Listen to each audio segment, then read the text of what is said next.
Hola, ¿qué tal? ¿Cómo le va? Bienvenida y bienvenido a un programa más de Sobre la Mesa, aquí desde los estudios del canal UCR en San Pedro. Pues como todas las semanas llevándole este programa de información nacional e internacional. Hoy tenemos un tema de salud y es que, bueno, pues precisamente tiene impacto nacional e internacional, así que esperamos que disfrute hoy nuestro programa. Y hablando de salud, estamos en la Semana Internacional de la Persona Sorda y entonces nos unimos a la campaña que el canal UCR ha tenido, por eso andamos este lazo turquesa en solidaridad con el tema y en unión con todos los programas aquí del canal UCR. Hola, Marcela. Hola, Natalia. Bueno, efectivamente hoy queremos analizar si como país estamos preparados para prevenir las epidemias. Para eso, en la entrevista vamos a tener a don Roberto Castro, que es director de Vigilancia de la Salud del Ministerio de Salud, y en el panel de análisis vamos a contar con doña Eugenia Corrales, viróloga del Centro de Investigaciones de Enfermedades Tropicales de la Facultad de Microbiología de la Universidad de Costa Rica, y don Enrique Pérez Flores, asesor de Vigilancia de la Salud y Prevención y Control de Enfermedades de la OPS-OMS de la Oficina de Costa Rica. Sin más, entonces vamos a pasar al reportaje que nos prepararon para hoy.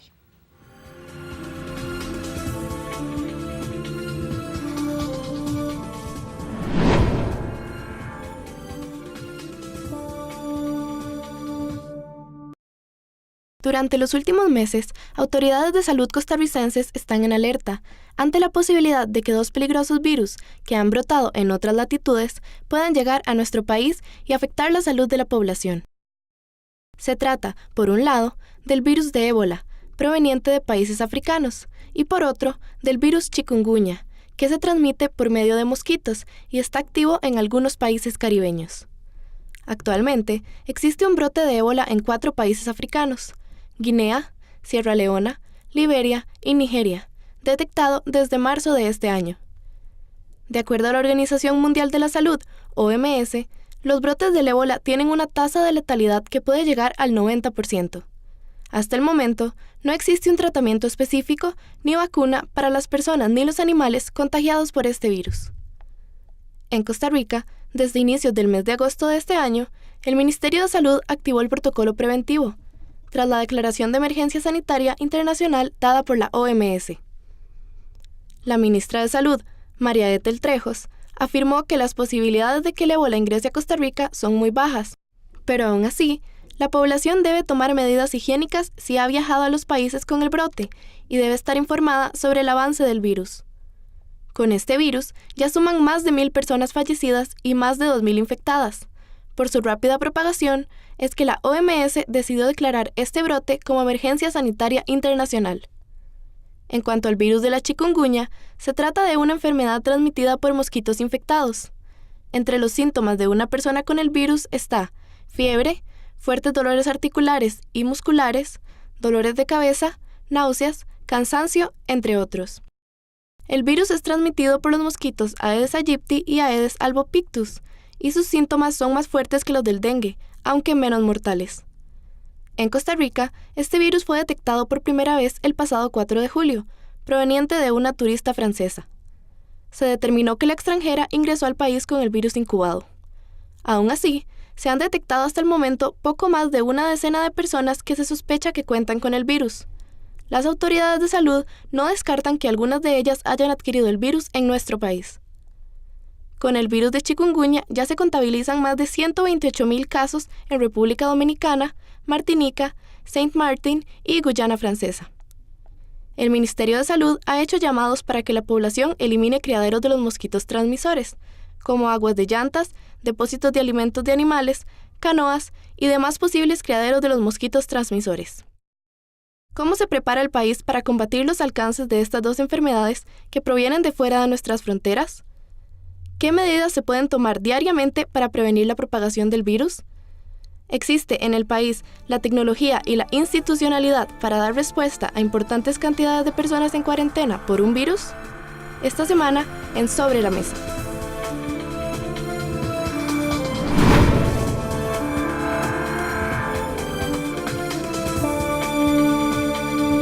Cuando llega la estación lluviosa aparecen múltiples epidemias.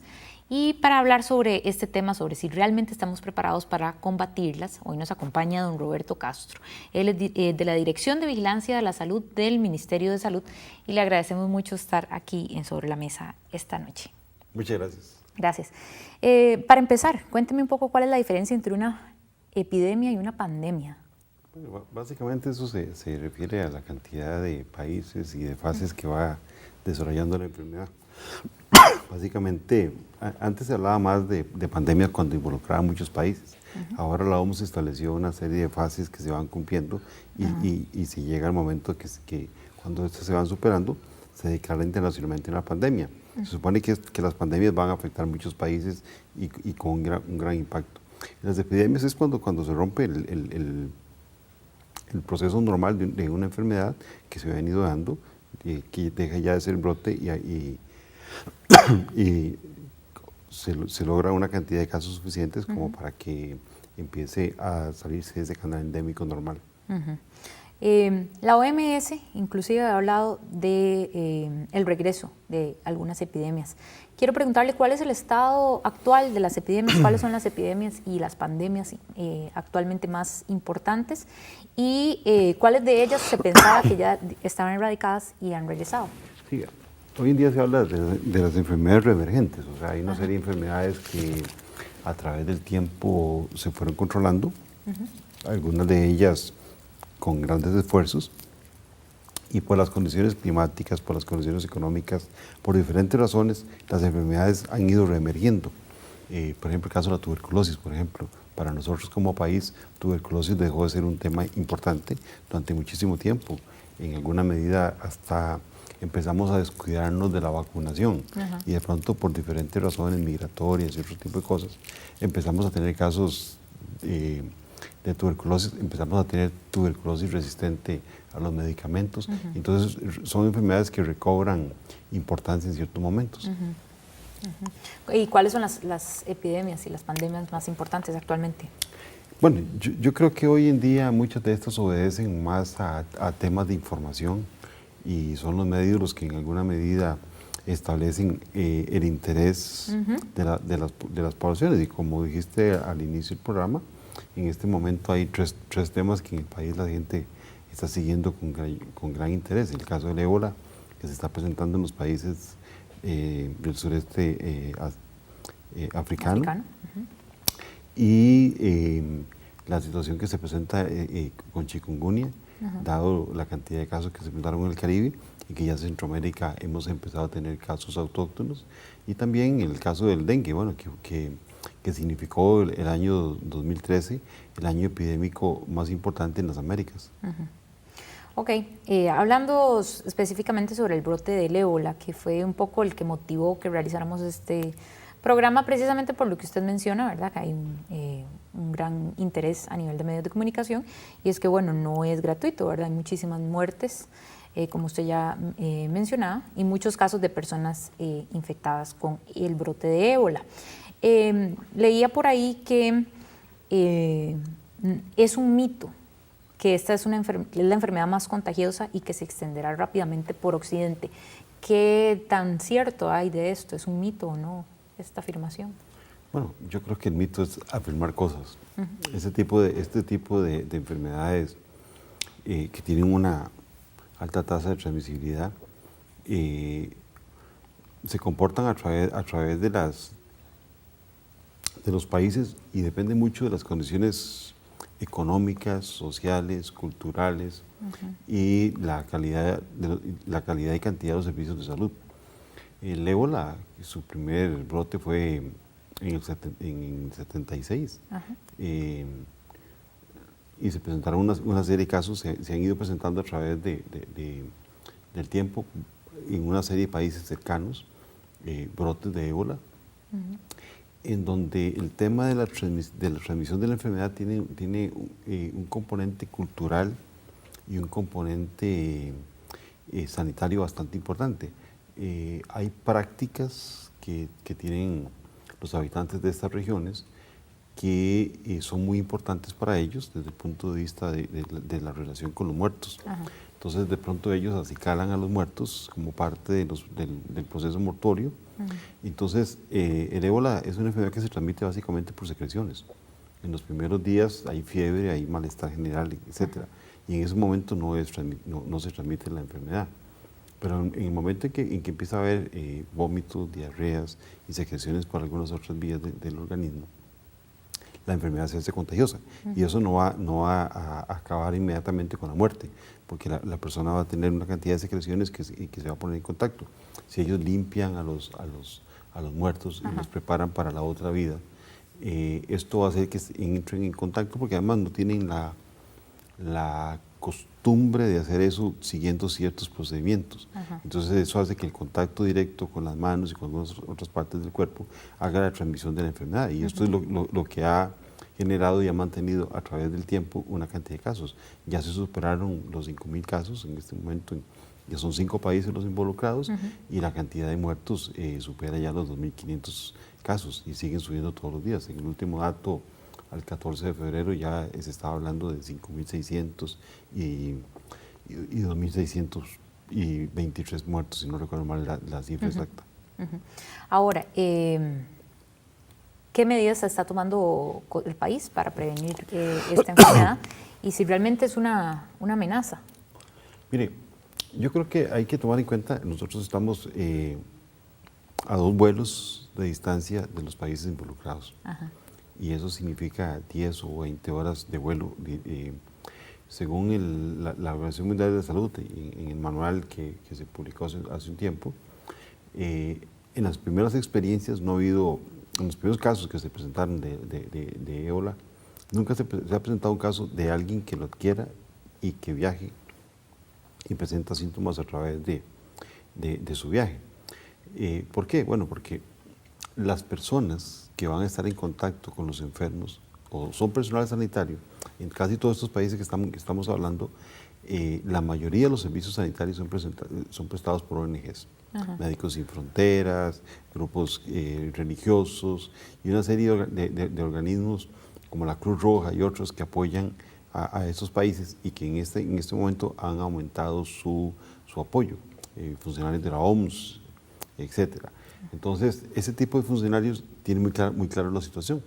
De hecho, parte de lo llamativo de la enfermedad es que estas personas, cuando llegan a los pueblos donde se han afectado, la mayoría inicial de los casos fue en pueblos de poca población, por eso fueron casos tan aislados. El lío en este momento es que se han presentado en capitales, y eso es un poco la situación de mayor riesgo que se ha presentado. Pero cuando esta gente llegan a los pueblos vestidos, si usted quiere evitar el contagio por secreciones, va a usar ropa impermeable, guantes, ropa, mascarillas impermeables. Entonces la gente se asusta y piensa que esos son los que traen la enfermedad y sienten que la enfermedad no es una cosa que está, sino que estas personas la están trayendo. Entonces decía, este tipo de personal preparado, entrenado, no va a presentar casos. Y las personas en las comunidades donde se han presentado los casos, pues la mayoría son gente de escasos recursos, que no van a estar viajando frecuentemente. Las personas nacionales que tienen una condición un tanto diferente económicamente, socialmente, posiblemente no van a estar en contacto con estas personas enfermas y su riesgo de transmisibilidad va a ser bajo. Y los turistas no van a ese tipo de lugares. Entonces, yo creo que en ese contexto hay que tener claro que la posibilidad de que una persona adquiera la enfermedad y empiece a viajar hacia otro país no es tan elevada. Además, el tiempo de tránsito entre estos países tendría que ser a través de Europa y los Estados Unidos para llegar para nosotros. Es importante que tomemos medidas, pero la medida más importante... Tal vez tenemos que ir a una pausa. Si quiere, dejemos las medidas más importantes para el próximo bloque. ¿Está bien? Seguimos en Sobre la Mesa. Aproveche que nosotros tenemos aquí hoy a don Roberto para que le haga también sus preguntas y comentarios a través de Sobre la Mesa UCR en Facebook o en Twitter sobre alguno de los temas que estamos conversando hoy, lo que usted quiera saber. Ya volvemos.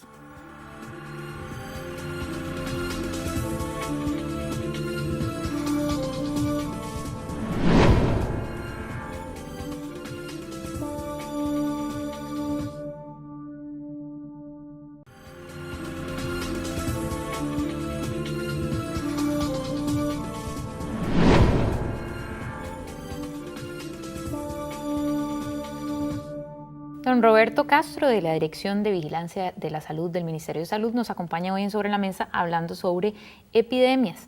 En el bloque anterior conversamos un poco sobre lo que fue el ébola, lo que es el ébola, y don Roberto estaba a punto de decirnos algunas medidas que sí son importantes de tomar en cuenta con respecto al tema en Costa Rica.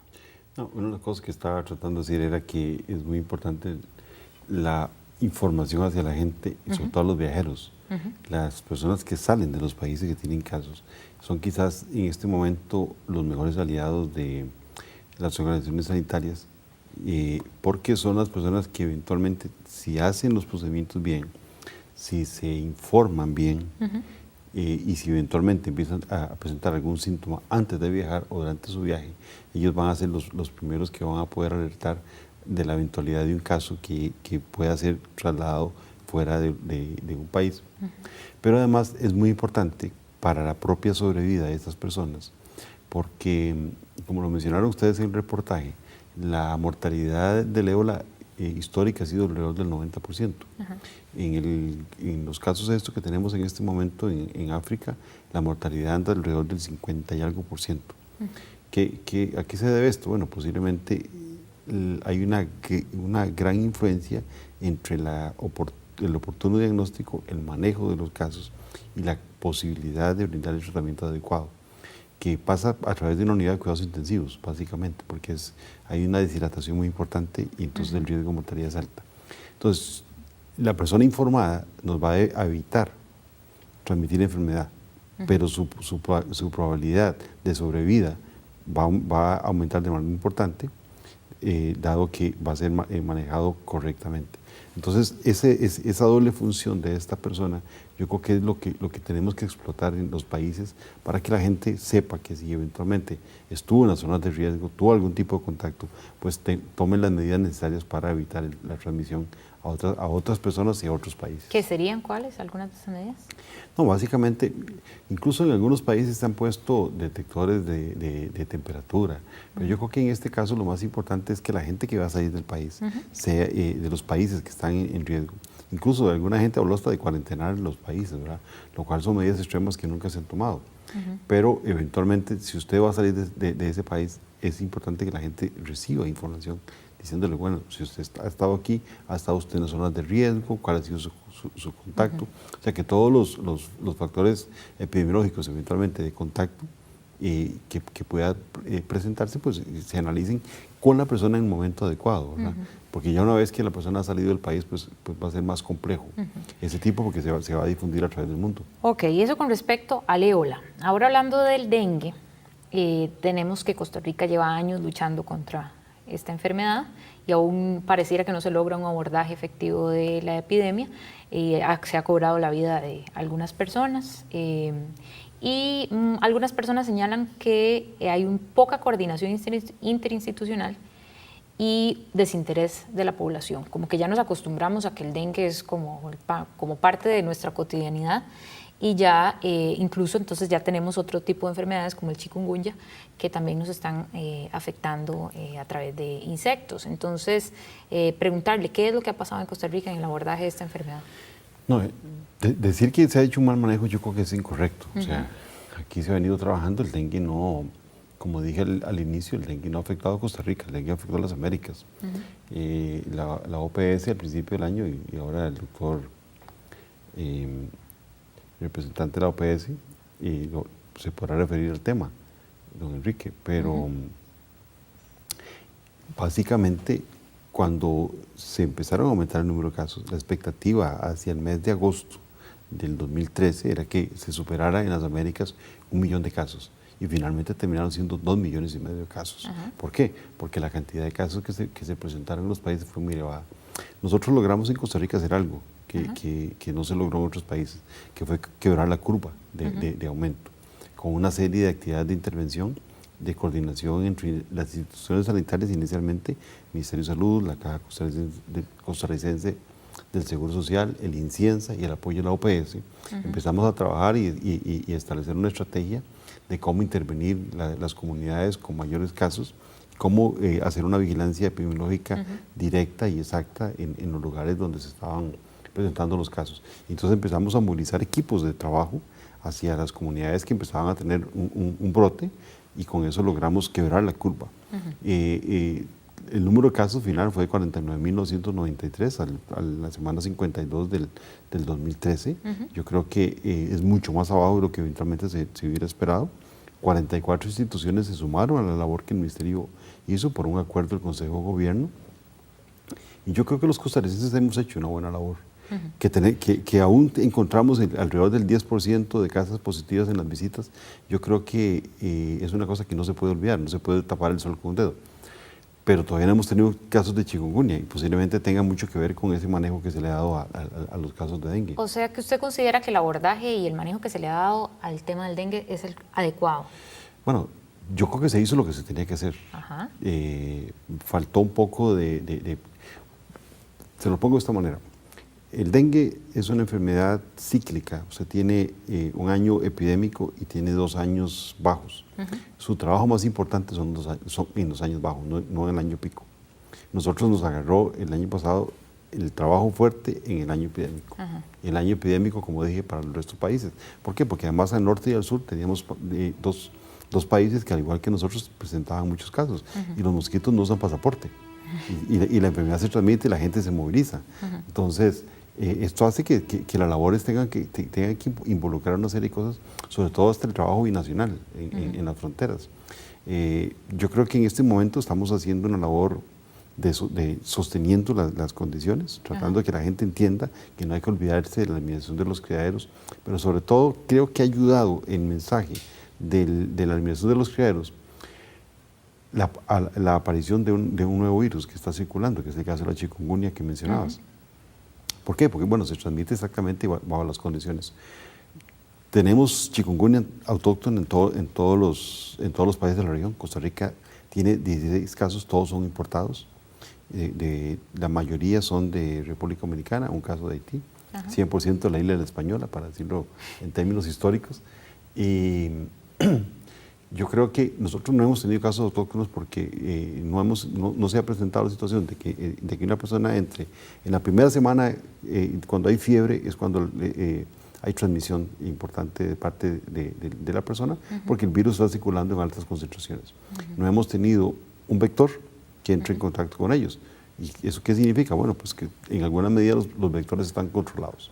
Bien, muchísimas gracias, don Roberto. Se me quedaron algunas preguntas ahí en el tintero, pero vamos a ver qué tienen nuestros expertos en el siguiente bloque que decir de lo que hemos conversado nosotros aquí. Muchas gracias. Gracias por haber estado sobre la mesa. Vamos a hacer una pausa y en el próximo bloque tendremos a 2 destacados comentaristas que estarán con Marcela Piedra aquí en Sobre la Mesa para seguir hablando de epidemias. Ya volvemos.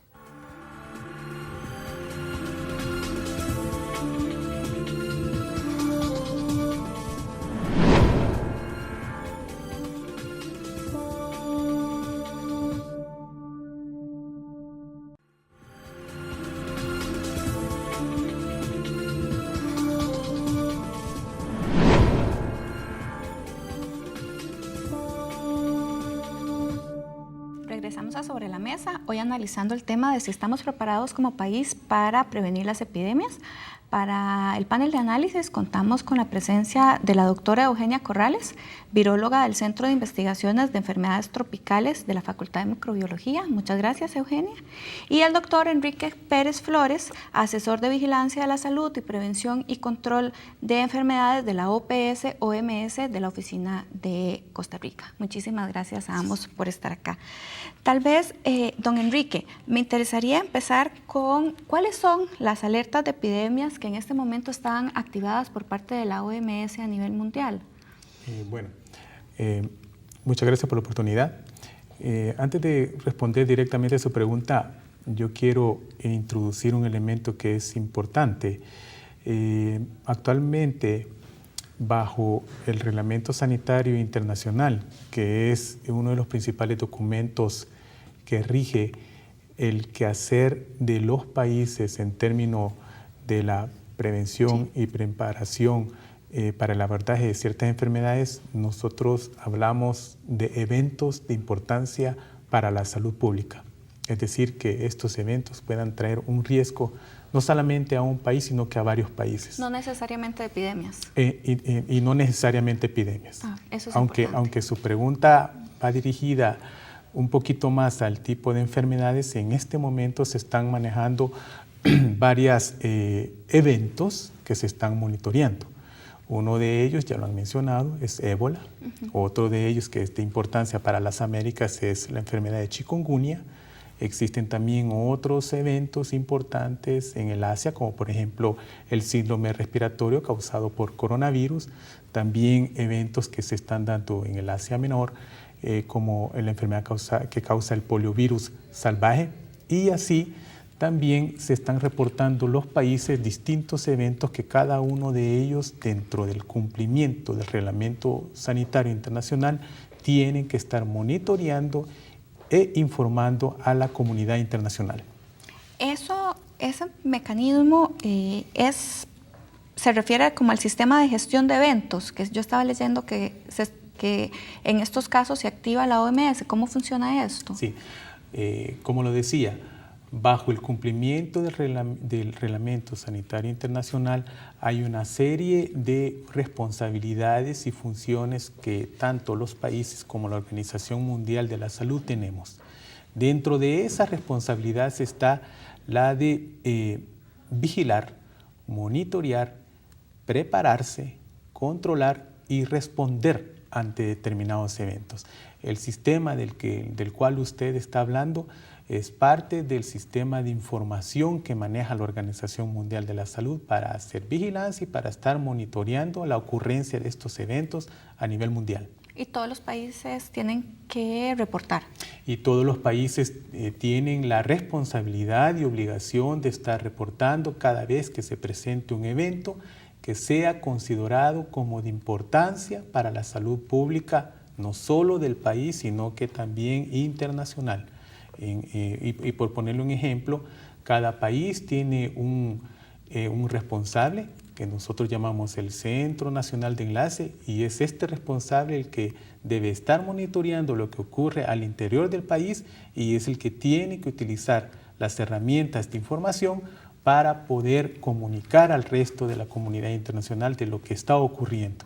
Por supuesto que se siguen algunos criterios para definir que un evento se considera como una amenaza a nivel internacional. No es que cualquier enfermedad va a cumplir esos criterios. Y en ese sentido, doña Eugenia, en Costa Rica tendríamos como dos enfermedades a las cuales le estamos dando en este momento mayor importancia, el tema del dengue, ¿verdad? Y el tema del chikungunya. ¿Usted qué nos puede decir con respecto al trabajo que se está haciendo con respecto a estas dos enfermedades?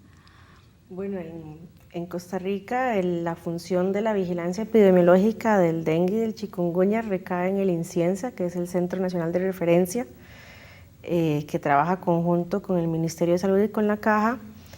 Ellos reciben muestras representativas de todo el país, o sea, de todo el territorio nacional, de casos que se consideran sospechosos. El Ministerio de Salud y la Caja dan ciertos lineamientos de cuáles son los casos sospechosos, que cumplan ciertos requisitos, que sean concordantes con un caso sospechoso de dengue o con un caso sospechoso de chikungunya, y las muestras se mandan al INCIENSA y el INCIENSA está capacitado para poder hacer el diagnóstico de este tipo de virosis. Nosotros en la Universidad de Costa Rica hacemos un papel más que todo de investigación y más que todo de investigación básica acerca de estos virus. Nosotros hacemos más que todo estudios de inmunología, más que todo estudios de genética del virus, y no nos metemos más a fondo en lo que es la vigilancia epidemiológica. Ok. Pero entonces podríamos plantear, en Costa Rica como política pública, por decirlo de alguna manera, tenemos al Ministerio de Salud, que es el ente rector, ¿verdad?, en todo el tema de salud, y por el otro lado tenemos a la Caja Costarricense del Seguro Social. A mí me interesaría ver cuál es la opinión que tienen ambos expertos. Tal vez empezamos con don Enrique. Si esa diferencia entre el ente rector y la atención se podría ver como una fortaleza o como una debilidad a la hora de atender este tipo de enfermedades. La forma en cómo está organizado el sistema de salud en Costa Rica nos indica que esta separación de funciones es una fortaleza. Y tal cual usted lo está diciendo, la función rectora, la función de regulación que tiene el Ministerio de Salud es importante, porque no solamente va dirigida a las instituciones que están proveyendo un servicio de salud. La función del Ministerio de Salud se rige también o se dirige hacia otros sectores cuya interacción produce en salud. Y desde ese punto de vista es una ventaja tener una institución que pueda tener esa función. Ahora bien, la Caja Costarricense del Seguro Social es el mayor ente proveedor de servicios de salud en este país. También tiene sus propias funciones y en cierta manera sigue las políticas que dictamina el Ministerio de Salud, pero también recordemos que todo esto tiene una cadena de enlaces con las políticas internacionales, con los compromisos que Costa Rica ha asumido en la Asamblea Mundial de la Organización Mundial de la Salud. Por tanto, el proveedor, que en este caso es la Caja, también cumple con esos requisitos, con esas condiciones. Sí, claro. Eugenia, en la entrevista, don Roberto planteaba que el abordaje que se le ha hecho al dengue específicamente ha sido un abordaje adecuado, que realmente el país le ha dado una respuesta. Usted como investigadora en el tema, yo sé que ustedes investigan exactamente el virus, no necesariamente las políticas, pero la forma en que se ha trabajado el tema, ¿se puede ver como una fortaleza o ha sido un abordaje realmente adecuado, como lo dijo don Roberto en la entrevista? Yo considero que el abordaje desde el punto de vista de las autoridades de salud y las autoridades comunitarias y desde el punto de vista del ministerio han sido los adecuados.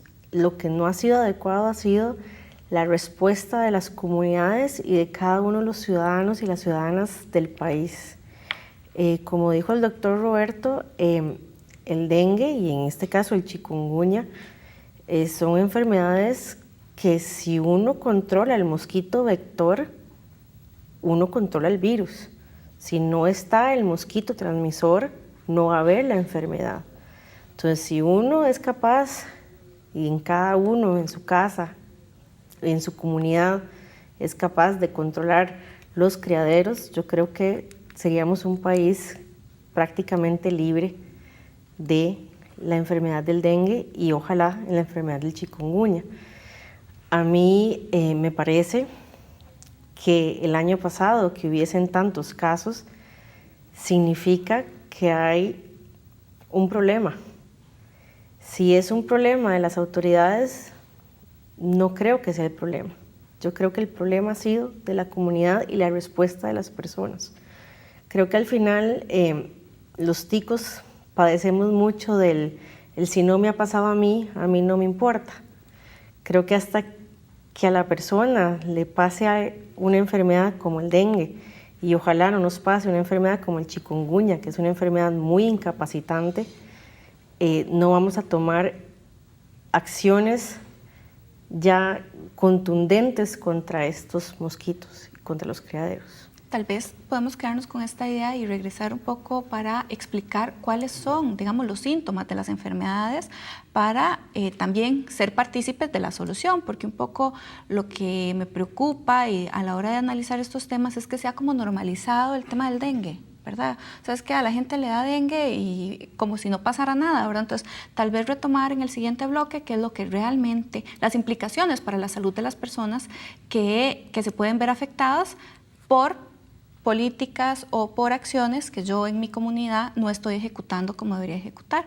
Sin más, vamos a una pausa y ya regresamos con el tema de si estamos preparados para prevenir las epidemias en Costa Rica.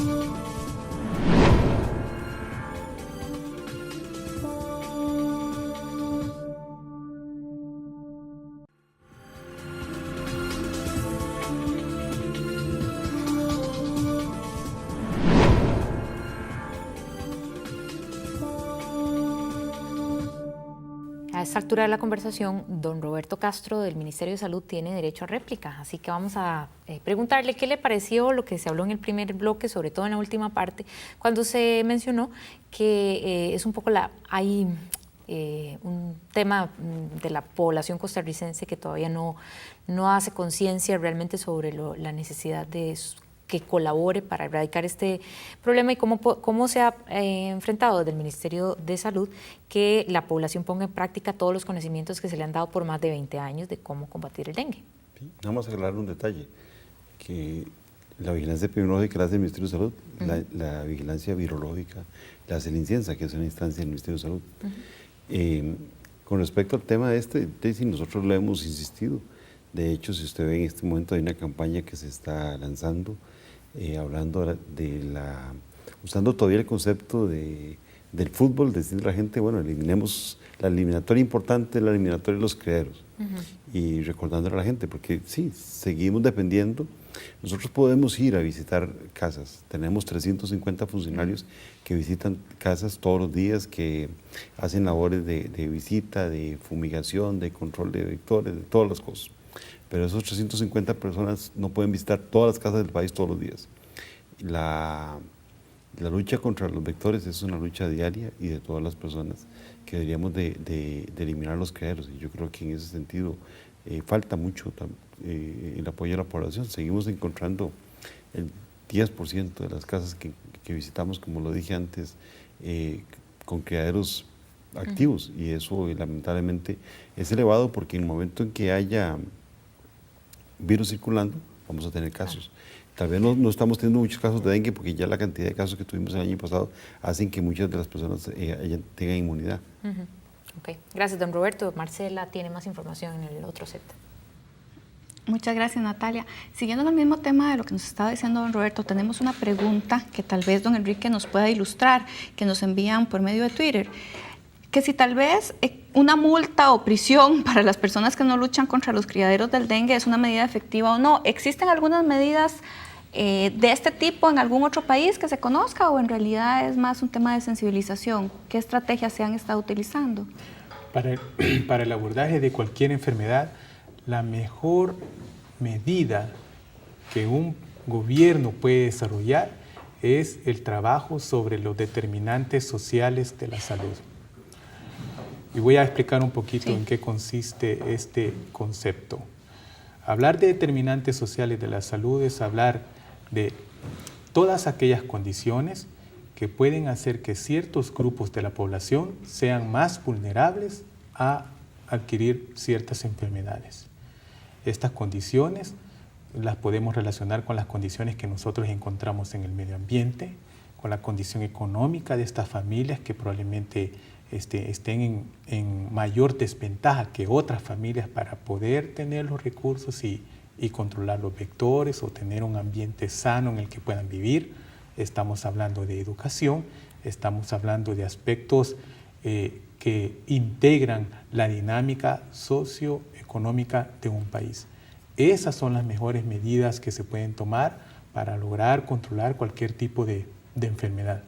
Los países que han tenido medidas que nosotros conocemos como medidas poblacionales con impacto en la salud pública son los que tienen, por decirlo así, el menor impacto en la mortalidad de las personas y el menor impacto económico en las arcas del Estado, especialmente en lo que se refiere a la provisión de los servicios de salud. Doña Eugenia, también en esta línea tenemos una pregunta que tal vez usted como experta viróloga nos pueda plantear, nos pueda dar una respuesta. Plantean que si se podrá utilizar la medida que están aplicando en Brasil para la lucha contra el dengue por medio de una bacteria para los mosquitos. ¿Eso funcionará? ¿Se está ejecutando? Sí, existe una hipótesis que ya ha sido comprobada en varios países de una infección por un endosimbionte que se llama Wolbachia. Es una bacteria que infecta a los mosquitos, que a la hora de reproducirse sexualmente el mosquito con hembra, con el mosquito macho, la progenie no puede reproducirse más. Entonces es una forma de un control biológico del mosquito. Este tipo de estudios ya se han realizado en Tailandia, en Colombia, en Australia. Es una iniciativa de un grupo que se llama Eliminate Dengue, o sea, eliminar dengue, y ha habido acercamientos al país acerca de si existe la posibilidad de implementar eso aquí. Sin embargo, se ha querido esperar a ver si esta medida realmente disminuye, como dice el doctor, en las tasas de infección y de mortalidad en los casos de dengue en estos países en específico. Yo retomando y volviendo un poco al tema de lo que dijo el doctor Roberto, que él dice que el 10% de las casas sigue siendo positivas por el mosquito. El mosquito Aedes, es muy importante decir que el mosquito pica durante el día, entonces no es solo la casa lo que es nuestro sitio problemático, sino es el sitio donde nosotros pasamos todo el día, ya sea la escuela, claro, el colegio, el sitio de trabajo, cualquier sitio los donde trayectos. Nosotros estemos todo el día. Sí, claro. Entonces, solo controlar o eliminar los criaderos en nuestras casas no es suficiente. También hay que hacerlo en todos nuestros sitios donde pasamos la mayor cantidad de tiempo durante el día. ¿Y qué implicaciones tiene el dengue para la salud de las personas? Porque como yo decía en el bloque anterior, se ha normalizado tanto que a la gente le da dengue en este país que ya es parte como de la gripe que nos va a dar al año, ¿verdad? Pero yo creo que no hay una conciencia de realmente lo importante que es la prevención. ¿Por qué sería eso? Sí, bueno, el dengue tiene diferentes manifestaciones clínicas, muy bruscamente se puede dividir en lo que es una fiebre, como dice usted, una fiebre del dengue, que es una fiebre lo que llaman comúnmente quiebrahuesos, es una fiebre alta con un dolor retroorbital, o sea, un dolor detrás de los ojos muy fuerte, dolores musculares muy fuertes, fiebre muy alta, dolores generalizados. Se dice que hay ciertos síntomas o signos de alerta, o sea que si hay dolor abdominal, vómitos, hay que tener bastante atención sobre esta paciente porque esto puede desembocar en lo que se llamaba antes lo que es el dengue hemorrágico. El dengue hemorrágico son manifestaciones de cierto tipo de sangrados, ya sea un sangrado que puede ir desde un sangrado de encías bucales durante un lavado de dientes, hasta una úlcera, hasta una menstruación que en lugar de durar 5 días me dura 15 días. Eso es una manifestación también hemorrágica y que en ciertos casos puede llegar a desembocar en un sangrado masivo, a una pérdida de volumen corporal y a un shock y a muerte. Y a muerte, eso es algo importante. Y a muerte, o sea, el dengue mata. A diferencia de este virus que ahora nos acecha nuevo, que es el chikungunya. El chikungunya es un virus que te puede dar una fiebre abrupta, con un dolor de cabeza muy generalizado, con dolores artríticos.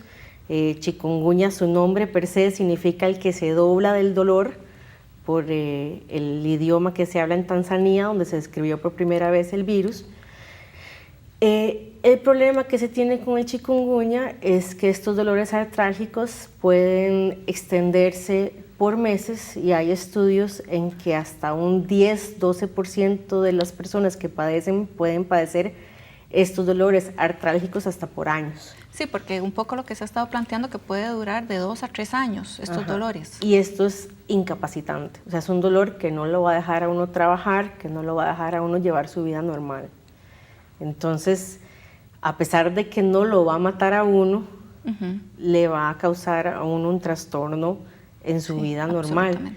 Y lo que se ha descrito con el chikungunya es que por estos dolores extendidos en el tiempo, incapacitantes, la gente también puede padecer tristeza, dolor, depresión, porque no se le quita el dolor.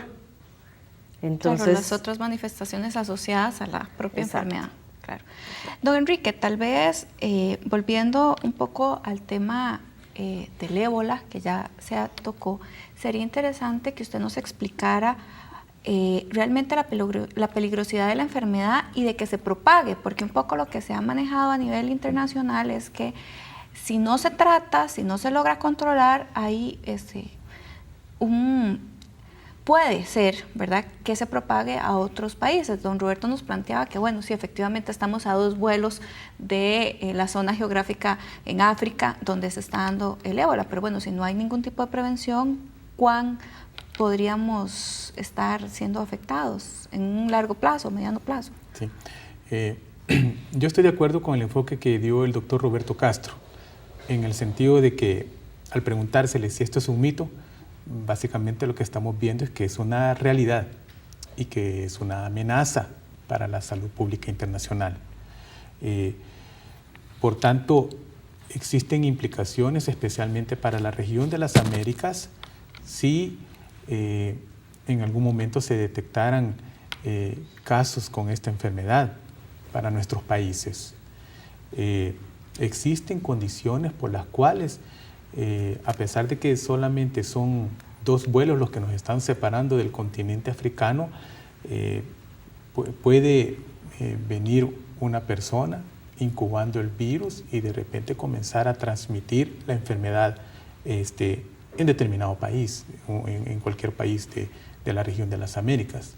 El llamado que está haciendo la Organización Mundial de la Salud y en especial la OPS es que los países tienen que tomar medidas preparatorias para contener este tipo de eventualidades. Y una de las medidas preparatorias radica primero en estar pendiente de lo que está sucediendo en otros continentes acerca de cómo va evolucionando la enfermedad, en estar informando a la población en qué consiste esta enfermedad, cómo se puede presentar, cuáles son los signos y los síntomas, en coordinar las distintas instancias que pueden tomar medidas para detectar oportunamente cualquier caso que pueda ser sospechoso o un caso que ya sea confirmado con la enfermedad. ¿Y existe alguna posición por parte de la OPS o de la OMS con respecto a esto que está circulando sobre la vacuna experimental que están usando en Estados Unidos o que pretenden usar en Estados Unidos en contra del ébola? Rapidito, en 30 segundos antes de que se nos termine el programa. La posición de la OMS es favorecer todos los esfuerzos que se hagan por encontrar un medicamento o los medicamentos que puedan servir para controlar la enfermedad, al igual que la vacuna. Pero, sin embargo, existen ciertos requisitos que tienen que cumplirse para poder aplicar los medicamentos a la vacuna, y esa es la posición que tiene la organización al respecto. Doña Eugenia, ¿conoce usted algo con respecto a esta vacuna? Conozco los resultados científicos que se hicieron en los ensayos en monos. Es un anticuerpo que sí evitó el daño hecho por el virus. Sí conozco que se produjo muy rápidamente y se implementó casi que experimentalmente en 2-3 pacientes, y que 2 de esos pacientes sí sobrevivieron la infección, uno falleció. Yo considero que, como dice el doctor, sí se deben de cumplir ciertos requisitos antes de implementarlo de una forma masiva, pero sinceramente, si yo fuera la persona que estuviera infectada por ébola y me dicen que esa es la única opción, yo me lo inyectaría hasta yo misma. Sí, claro. Bueno, muchísimas gracias al doctor Enrique y a la doctora Eugenia por estar acá. Les agradecemos también su presencia. Les recordamos que esta es la Semana Internacional de la Persona Sorda, por eso en el canal nos unimos a esta cruzada, por eso hemos estado usando el lacito turquesa, que es el lazo de representación de esta semana, y les esperamos la próxima semana que vamos a analizar algún tema de interés nacional. Muchas gracias.